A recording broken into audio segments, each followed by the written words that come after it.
Chers frères et sœurs, bonsoir. J'ai le privilège encore une fois de me présenter devant vous pour vous partager la parole de Dieu. Aujourd'hui, nous allons lire dans le livre de Luc, chapitre 8, verset 43 jusqu'au verset 48. Or, il y avait une femme atteinte d'une perte de sang depuis 12 ans et qui avait dépensé tous ses biens sans qu'aucun médecin ne pût la guérir. L'histoire, vous la connaissez, c'est l'histoire de Jésus. Un jour, la fille de Jairus tomba malade. Pendant que Jairus était venu pour parler à Jésus, il y avait une foule tout autour de lui quand Jésus partait chez Jairus. Et du coup, parmi les gens qui étaient là, il y avait une femme qui croyait tellement. Elle ne voulait pas se présenter auprès de Jésus directement, mais cette femme-là avait décidé de toucher le vêtement de Jésus. Notre thème de ce soir, c'est pourquoi courir après ce que nous possédons déjà en Jésus-Christ. Beaucoup de gens courent après des choses qu'ils possèdent déjà en Jésus-Christ. C'est ça le paradoxe qu'il y a dans l'Église aujourd'hui. En fait, cette femme dont nous lisons, elle était consciente qu'elle était malade, qu'elle souffrait pendant 12 ans. Elle a fait tout ce qu'elle a pu pour être guérie. Jusqu'au jour où elle a rencontré Jésus-Christ, elle s'est saisie de cette opportunité. Elle s'est dit au plus profond de lui, si seulement j'ai touché son vêtement, je serai guérie. Ce qu'elle avait dit au plus profond de lui-même, c'était une parole de foi. Elle avait déclaré sa foi. Elle y croyait de tout son cœur, que si seulement elle touchait au vêtement de Jésus, elle serait guérie. Et c'est ce qui s'est passé. Elle l'a fait en catimini, en cachette, sans que personne ne sût. Elle a touché le vêtement de Jésus. Comme elle croyait, son geste-là a libéré la foi. La foi s'est activée et comme résultat, en Jésus avait la force et la puissance de guérison. Et la foi a permis que la puissance de guérison puisse traverser son corps et la guérir instantanément. Alors l'enseignement que nous pouvons tirer ce soir, c'est quoi?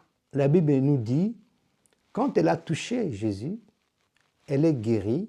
Qu'est-ce qui s'est passé après? Jésus a senti. Jésus a su qu'une force était sortie de lui.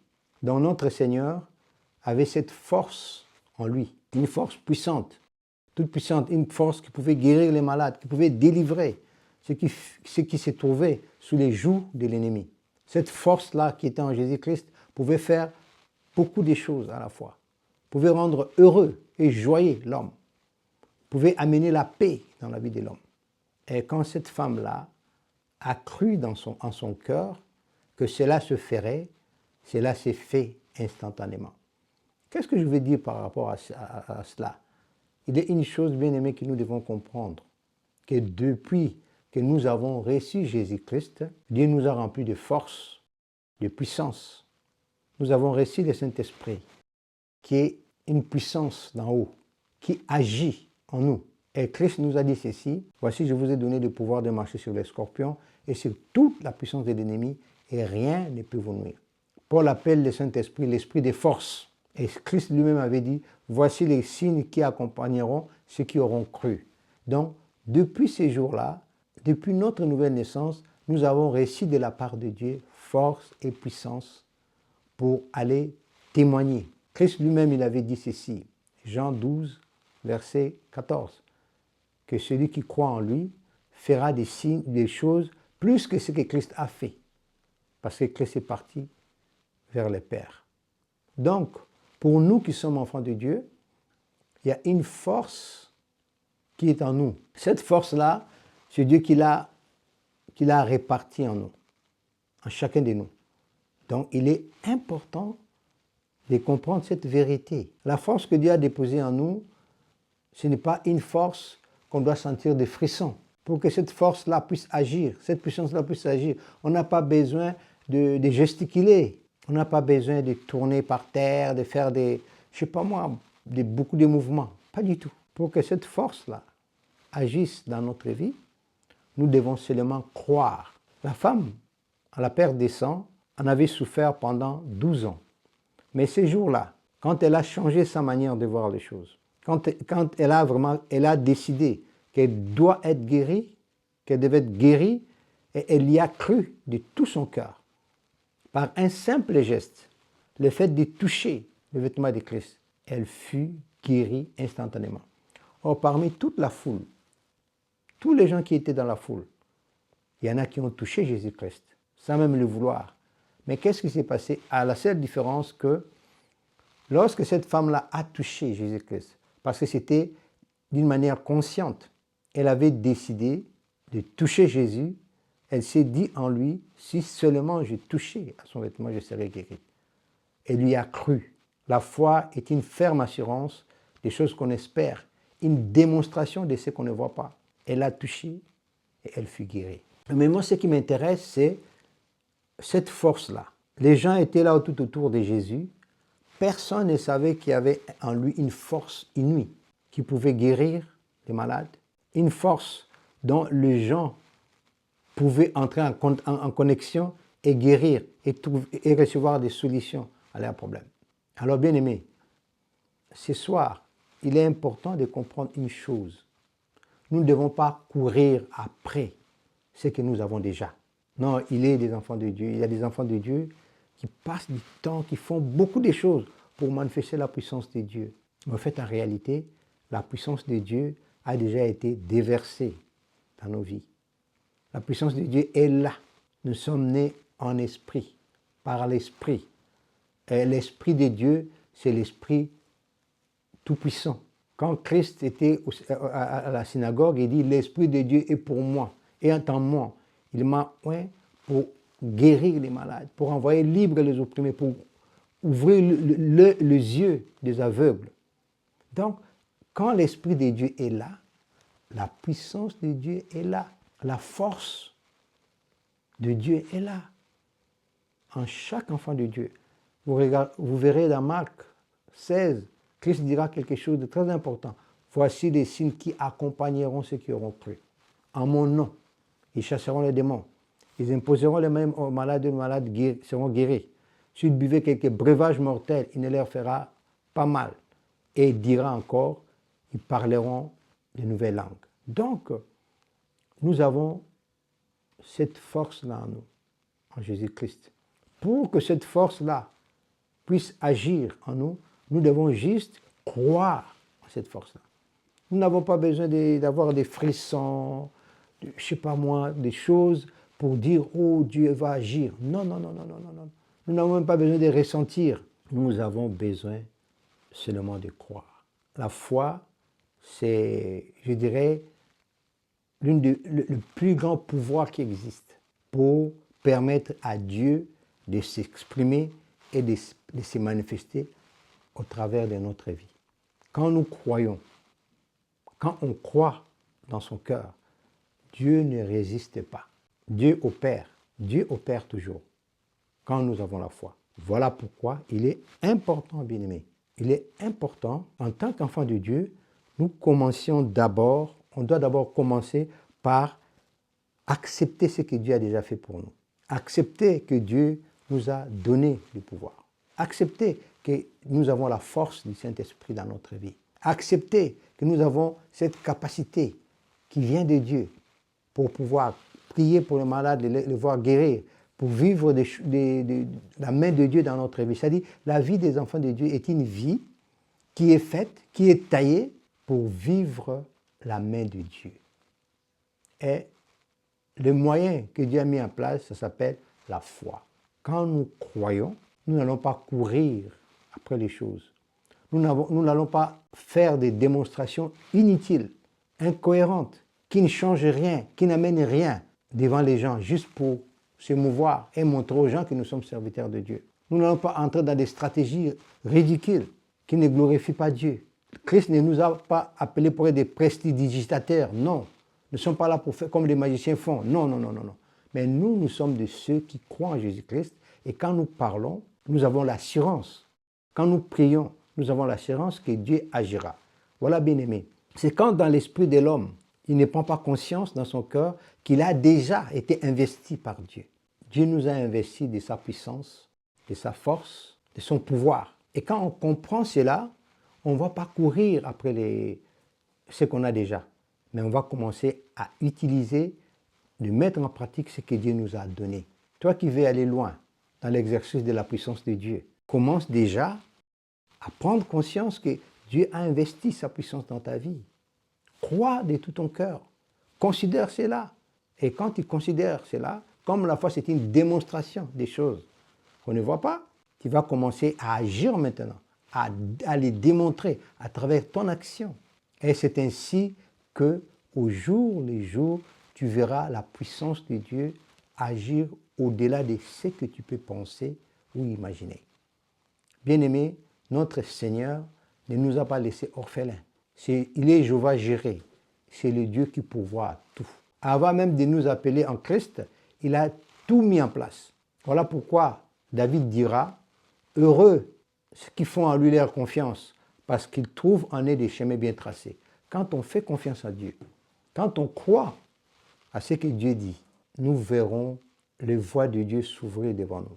Quand on fait confiance à Dieu, Dieu va nous amener à faire des choses que nous étions incapables de faire de nous-mêmes. C'est là où s'accomplit la parole de Dieu qui dit « Ce n'est ni par la force, ni par la puissance, mais par mon esprit. » Bien-aimés, il est important que nous comprenions que nous sommes dans la dispensation du Saint-Esprit. C'est une des très grandes dispensations. Là où Dieu a libéré sa puissance, son esprit, vers le Fils de l'homme, pour que l'Esprit de Dieu puisse opérer au-delà des limites, au-delà de tout ce que les hommes peuvent croire. Donc, c'est notre dispensation, c'est la dispensation du Saint-Esprit. Et le Saint-Esprit travaille qu'avec les enfants de Dieu, parce qu'il a fait de chaque enfant de Dieu son temple. Il réside en nous, il vit en nous. Il veut nous amener là où nous ne pouvons rien faire de nous-mêmes. Voilà pourquoi il est important de ne pas courir après ces choses. Nous les avons en Jésus-Christ. Nous avons cette force-là. La force qui agissait en Jésus-Christ, la force qui avait guéri cette femme-là de sa maladie, fait partie de notre vie. Vous savez pourquoi? Parce que Jésus-Christ vit en nous. Il vit en nous tout entier. Il est entièrement en nous. Si nous croyons à cela, si nous acceptons ces faits-là, cette vérité dans notre vie. Parce qu'il y a des moments, il arrive dans la vie des enfants de Dieu, la vérité est là en face, mais le côté humain d'un enfant de Dieu a du mal d'accepter ces faits-là. Notre problème, c'est nous-mêmes souvent, parce qu'on a du mal à accepter ce que Dieu a déjà fait. On veut vivre autre chose. On veut vivre les choses autrement, selon ce que nous faisons nous. On se dit dans notre tête, oh là là, pour faire ces choses, il faut faire autant de jours de jeûne, autant de jours de prière. C'est bien.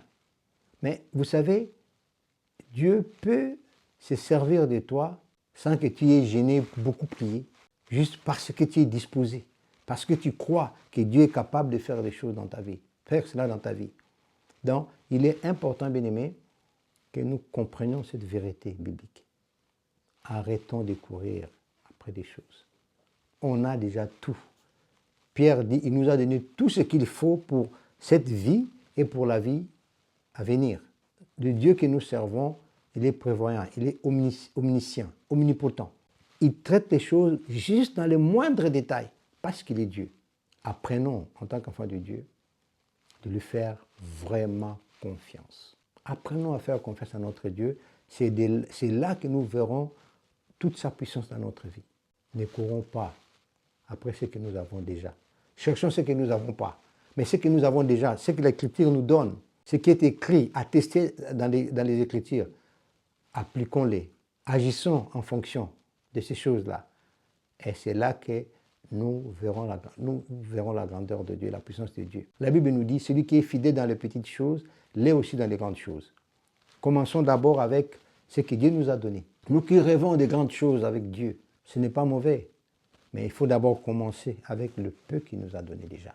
Commençons avec tout ce qu'il nous a donné sur le plan de sa parole. Et quand on va mettre cela en pratique, c'est alors que Dieu va nous amener encore plus loin. Quelqu'un qui n'apprend pas à faire confiance à ce que Dieu lui a donné déjà, comment aura-t-il confiance en Dieu dans des choses qui dépassent son entendement? Pas du tout. Quelqu'un qui n'a jamais été un enfant ne peut pas devenir adulte en même temps. Pour devenir adulte, il faut être tout d'abord bébé, grandir au fur et à mesure, au fil du temps, eh bien, tu vas grandir et après tu finiras par devenir adulte, un adulte. C'est exactement comme ça sur le plan spirituel.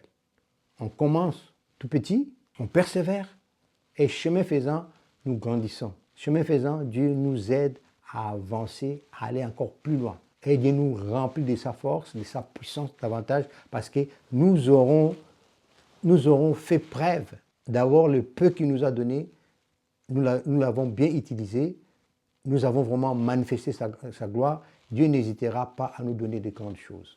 Je me souviens de ces paraboles, parabole des talents. Il a donné des talents aux hommes. Ce qui est triste dans ces paraboles, c'est la personne qui avait reçu beaucoup peu que les autres, qui n'a pas pu valoriser son talent. Et qu'est-ce que nous voyons? Christ dit, on a pris à celui qui a, mais qui n'a pas investi, on lui a arraché. C'est là, on a donné ça à celui qui avait investi, qui avait multiplié. C'est comme ça. Nous aussi, si nous voulons vivre des choses, si nous voulons arrêter de courir, faisons d'abord ce que Dieu nous demande dans sa parole. Voyons dans la Bible ce que Dieu dit de nous, ce que Dieu dit qu'il nous a donné. Acceptons-les telles qu'elles sont et puis commençons à agir en fonction de ces choses-là. Eh bien, chemin faisant, nous verrons la grandeur de Dieu dans notre vie. Ne courons pas après ce que nous avons déjà, mais utilisons tout ce que nous avons. C'est ainsi que Dieu se glorifiera dans notre vie. Voilà, bien-aimés, aujourd'hui, c'est le message que j'ai à cœur.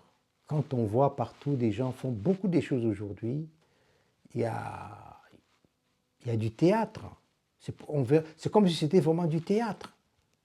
Alors que la parole de Dieu est claire. Nous sommes enfants de Dieu, nous sommes serviteurs de Dieu. Faisons d'abord ce que Dieu nous demande. Et c'est en faisant ce que Dieu nous demande que nous serons capables de vivre encore davantage d'autres choses avec Dieu. Car notre Dieu est celui qui gratifie ses enfants. Quand il te donne de petites choses, tu t'investis là-dedans, eh bien, Dieu finira par te donner de grandes choses. Il finira par t'élever, car il est Dieu. Que Dieu nous bénisse dans le nom puissant de Jésus. Amen.